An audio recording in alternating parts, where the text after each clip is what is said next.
Thanks for tuning in to another Puget System support video. In this video, we're going to be covering how to remove and replace your video card from your system. Before you begin any project on your PC, be sure to ground yourself and unplug all power going into your system. We'll start by removing the 2 thumb screws that hold your right side panel in place. Now we'll locate your video card and remove the power cables going into it. Our next step is to remove the bracing that's holding the card in place. Now we'll remove the 2 thumb screws holding the video card into the back of your case.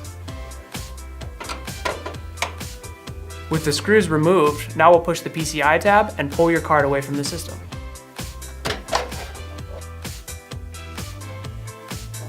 With your card out of your case, you'll remove the screws that hold on the bracing.